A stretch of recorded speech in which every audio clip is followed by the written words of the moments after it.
जय देव जय मंगलमूर्ति, दर्शन मात्रेण कामना पूर्ति। जय देव जय गणेश देवा। जय हो भगवान गणेश जी महाराज। परम पुराण गणेश पुराण ऐसा गोपनीय पुराण है जो हम सब भक्तों के लिए व्यास जी महाराज ने हमें सुलभ करवाई है। हम सब भक्तों के लिए ये पुराण सुलभ हुए हैं, ये हमारा सौभाग्य ही है। अन्यथा इन भक्तों के प्रति, इन पुराणों के प्रति, इन स्मृतियों के, श्रुतियों के प्रति श्रद्धा होना ही बहुत बड़ी बात है। तो ये पुराण जो है हम सबको जीने की राह सिखाते हैं, कैसे इस संसार में जीवन जीना चाहिए। विद्यार्थी को स्कूल ना भेजा जाए, विद्या के मंदिर में ना भेजा जाए, तो क्या वो जीवन में तरक्की कर पाएगा? कभी नहीं कर पाएगा। इस आधुनिक समाज में तो कभी भी नहीं। लौकिक समाज में उसको कभी पता ही नहीं चलेगा कि धन कैसे कमाना है, कैसे इस धन का उपयोग करना है, इसको कमाने के साधन क्या क्या हैं।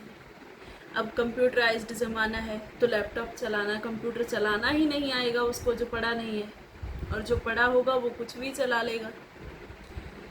तो ऐसे ही अध्यात्म जगत में ये विद्या, धर्म शास्त्रों की विद्या, पुराणों की विद्या, ये सब पढ़नी बहुत ज़रूरी है। पढ़ने का अब समय नहीं सबके पास, तो हम 10 मिनट निकाल कर सुन तो सकते हैं। इसीलिए मैं पुराणों की कथाएं शॉर्ट में कर रही हूँ, 10-10 मिनट, 15-15 मिनट, क्योंकि इतना समय तो हम सब निकाल सकते हैं। इससे ज़्यादा तो नहीं, लेकिन इतना तो सब कोशिश करें तो निकाल लें। तो ये पुराणों की जो हम कथा सुन रहे हैं, इसमें गणेश पुराण जी की हमने कथा लगा रखी है। तो उसमें कल हमने सुना था कि गृत्समद का जन्म कैसे हुआ। जब उसने अपनी माता को श्राप दे दिया, माँ ने उसको श्राप दे दिया, तब माँ पुत्र श्राप के बाद में पुत्र ने गणेश भगवान की उपासना की। भगवान गणेश जी ने प्रसन्न होकर के उसको अलौकिक पुत्र वरदान किया। अब वो वरदान पाकर के बड़े ही प्रसन्न हुए हैं गृत्समद जी, और वापस अपने आश्रम पर आ गए।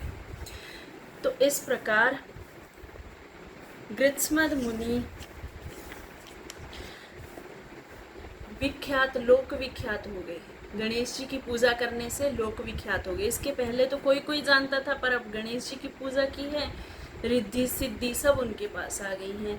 तो उनकी पूजा करते स्थिर भक्ति से अब करने लगे हैं। सभी दिशाएं, गिरी, कंदराएं, ये सब अब उनके कहने पर सब कुछ चल रहा है, हो रहा है, जहाँ भी जाते हैं उनके कहने से।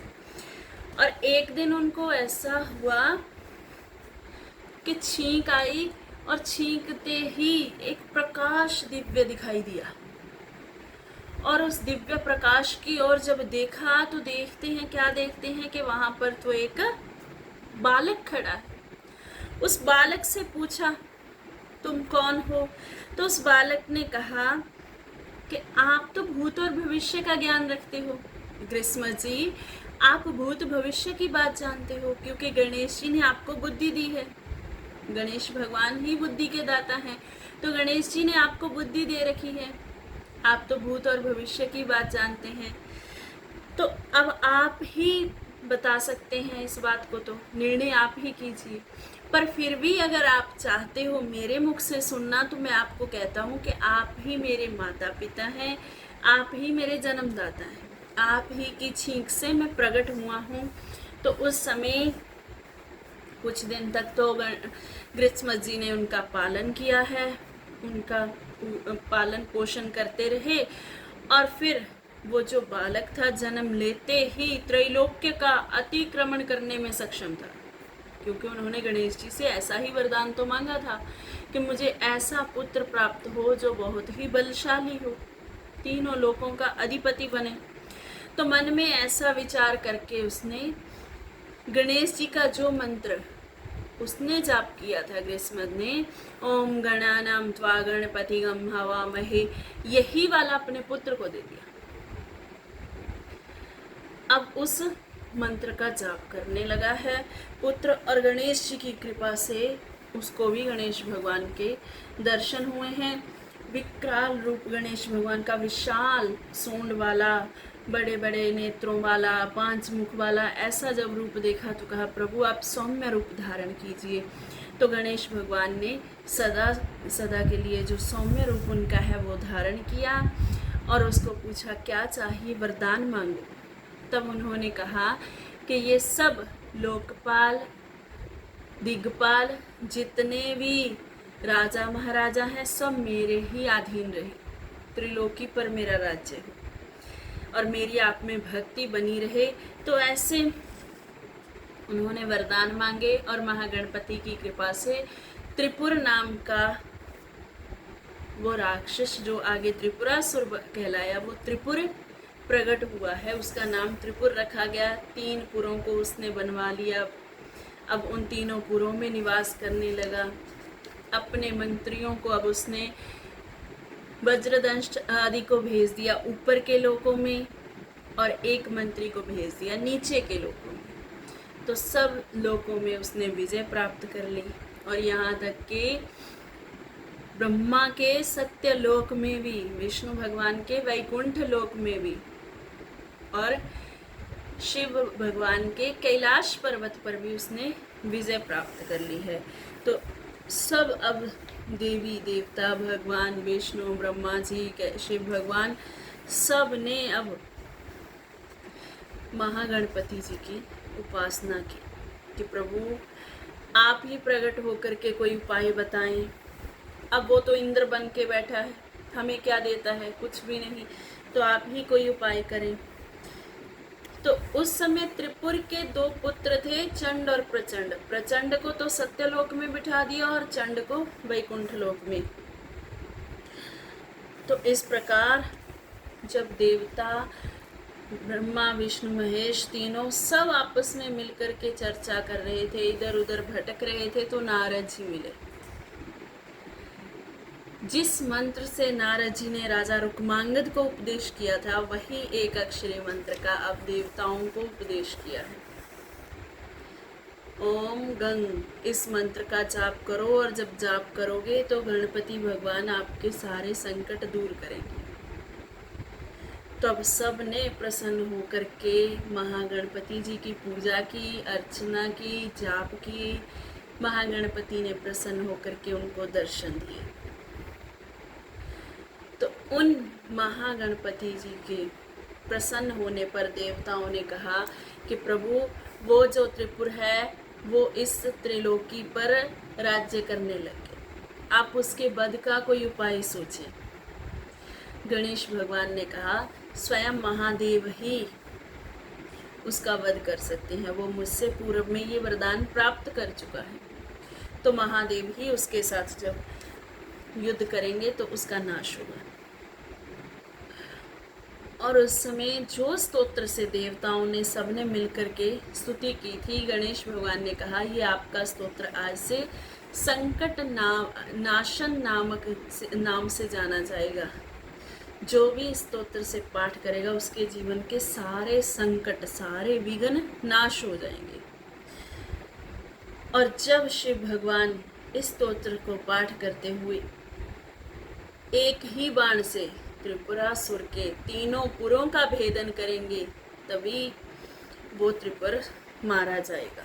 तो इस प्रकार अब भगवान गणेश जी की कृपा से भगवान भोलेनाथ और त्रिपुरासुर दोनों के बीच में युद्ध होने लगा है।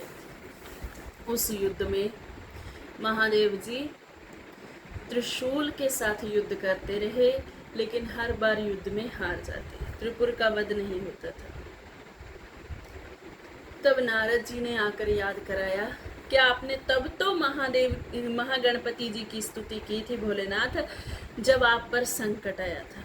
आज आप युद्ध करने के लिए आए हो, तो आपने आज गणेश जी की स्तुति नहीं की। आपको याद है माँ पार्वती जी ने आपसे वरदान मांगा था कि मेरा पुत्र गणेश सब में अग्रगण्य हो, सब इसकी पहले पूजा करें। तो आप ही उस नियम को अगर उल्लंघन करोगे तो बताओ कल को कौन इस नियम का पालन करेगा। इसीलिए आप गणेश जी की पूजा करो, फिर युद्ध करो, और फिर एक ही जब तीर से आप तीनों पुरियों का भेदन करोगे तो ये राक्षस मारा जाएगा। अब गणेश जी महाराज की 1008 नामों से स्तुति की। एक दो स्तोत्र नहीं, एक दो श्लोक नहीं, पूरे 1008 नाम है गणेश भगवान के। उन 1008 नामों से जब स्तुति की है तो उन नामों से प्रसन्न होकर के महागणपति जी ने महादेव भगवान को, भोलेनाथ भगवान को कहा कि अब आप उस राक्षस का वध कर पाओगे। तो उस समय भगवान गणेश जी की कृपा से महादेव ने त्रिपुरासुर का वध किया है। उस त्रिपुरासुर का वध होने पर सभी देवता प्रसन्न हुए, त्रिलोकी प्रसन्न हुई, और सब मिलकर के अब अपने अपने राज्य पर चले गए। व्यास जी महाराज के मन में आया कि ये स्तोत्र जिससे महादेव ने प्रसन्न किया है 1008 नाम स्तोत्र से, इसको मैं भी सुन लूं।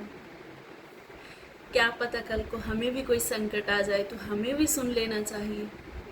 तो उस स्तोत्र के बारे में ब्रह्मा जी से व्यास जी ने पूछा, और ब्रह्मा जी ने वो सारा स्तोत्र उनको बोलकर सुनाया। उनके जो विनियोग हैं, ऋषि आदिन्यास हैं, ध्यान हैं, ये सब के सब बताए। फिर सच्चिदानंद गणेश्वर, गण क्रीड, गणनाथ, गणाधिप, एकदंश, वक्रतुंड, ये सब गणेश भगवान के 1008 नामों से ये स्तोत्र गाया गया है। बोलिए गणेश जी महाराज की जय हो।